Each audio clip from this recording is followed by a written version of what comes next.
तर त्याला परत जाऊ देत नाही. मी सगळ्यांना परत मनापासून धन्यवाद देतो. आणि राज,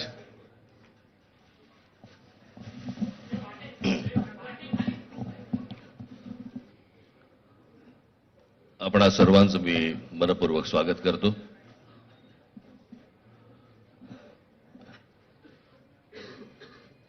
जे काय बाकी बोलायचंय ते सगळं जाहीर सभा जेव्हा सुरू होतील त्यावेळेला बोलूच आम्ही.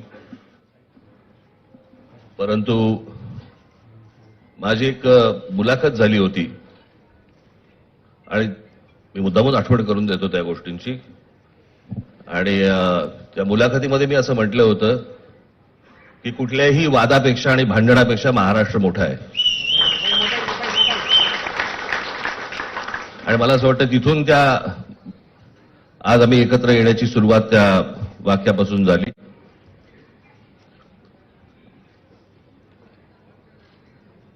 कोण किती जागा लढवणार, आकडा काय, हा नाही सांगणार तुम्हाला.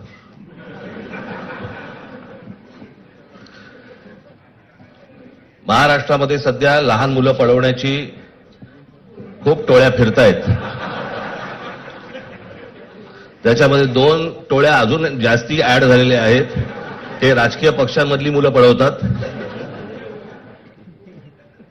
आणि जे निवडणुका लढवणार आहेत त्या लढवणाऱ्या सर्व उमेदवारांना दोन्ही पक्षांकडनं उमेदवारी दिली जाईल. ती कधी भरायची, केव्हा भरायची ते आपल्याला कळवलं जाईल. आज फक्त आपल्या समोर एकच गोष्ट मी आपल्याला सांगू इच्छितो की बरेच दिवस ज्याची प्रतीक्षा महाराष्ट्र करत होता ती शिवसेना आणि महाराष्ट्र नवनिर्माण सेनेची युती झाली, हे आज आम्ही आपल्याला जाहीर करत आहोत.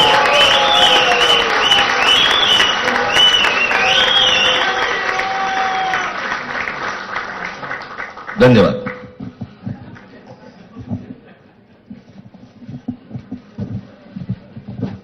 संपला ते बरं झालं. नाही, आकड्यांचा खेळ आता सांगायचं. ही युती संपूर्ण महाराष्ट्रासाठी आहे का? कारण अनेक ठिकाणी असं होऊ शकतं. अजून बाकीच्या महापालिकांमध्ये सुद्धा कालपर्यंत युती झालेली, जशी नाशिकमध्ये झालेली आहे, बाकीच्या ज्या महापालिका आहेत त्यांची सुद्धा त्यांच्या तिथल्याही युतीवरती आज उद्या शिक्कामोर्तब होईल.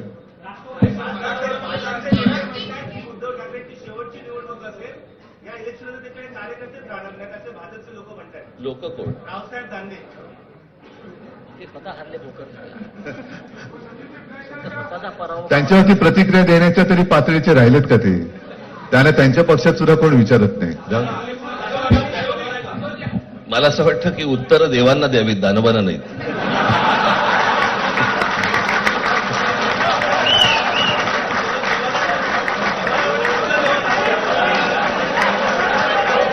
तेव्हा बोलून देवा.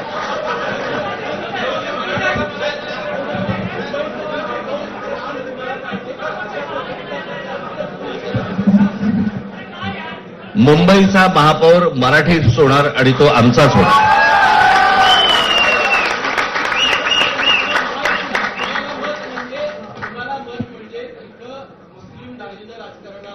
मला असं वाटतं की एक मुख्यमंत्र्यांचा व्हिडिओ पण फिरतोय ज्याच्यामध्ये ते अल्ला हाफिज असं म्हणलेत, बरोबर ना?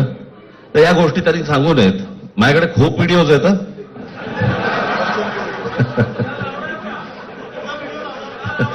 काय ते काय बोलतात त्याच्यावरती माझे व्हिडिओ तयार असतील.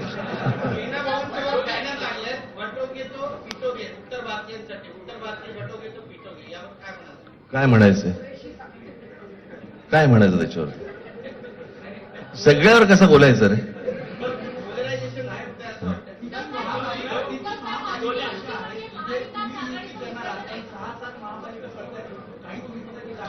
मला असं वाटतं आज मुंबईचं मी तुमच्यासमोर आम्ही जाहीर करत आहोत आणि बाकीच्या जशा अशा होतील तशा तुम्हाला कळवलं जातील.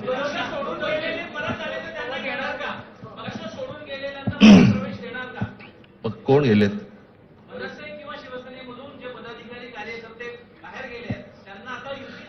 येऊ तर देत पहिलं.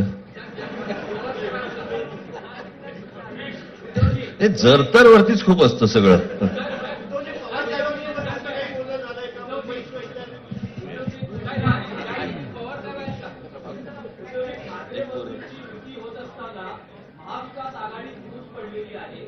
काँग्रेस स्वबळावर लढतो आहे आणि जे भाजपला हवंय तेच होताना दिसत आहे.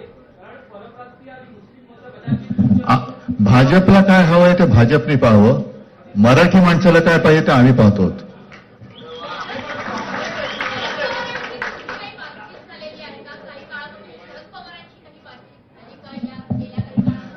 चर्चा सुरू आहे. बघू त्यांच्यात. आम्ही आज आमची युती जाहीर केलेली आहे, शिवसेना आणि महाराष्ट्र नवनिर्माण सेना. जे जे महाराष्ट्र प्रेमी आहेत त्याच्यात काही भाजपातले सुद्धा अस्सल मराठी आहेत, ते सुद्धा येऊ शकतात. ही महाराष्ट्र रक्षणासाठी महाराष्ट्र प्रेमींची युती आहे. त्याच्यात काही जण भाजपमध्ये सुद्धा आहेत, त्यांना हे जे काही चालले ते पाहवत नाहीये किंवा सहन होत नाहीये, ते सुद्धा येऊ शकतात.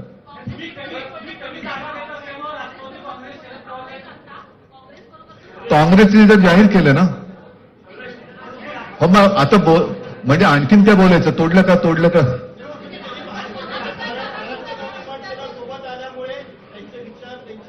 बघा, मला बाकी कोण काय म्हणते त्याच्याशी काही कर्तव्य नाही. मी परत एकदा सांगितलं, महाराष्ट्राला आणि मराठी माणसाला काय पाहिजे ते आम्ही दोघं बघतो.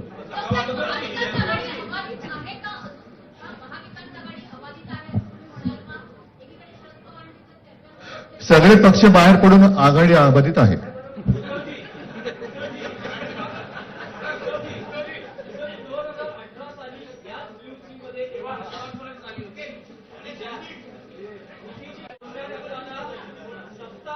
वाटपाचं ही समीकरण ठरलं होतं.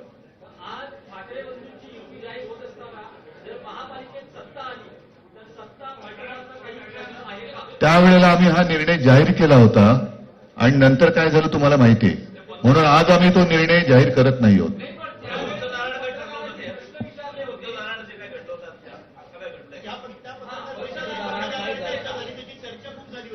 आता आमचं दोघांचंच घर आहे ना, दार बंद कशाला करायचं.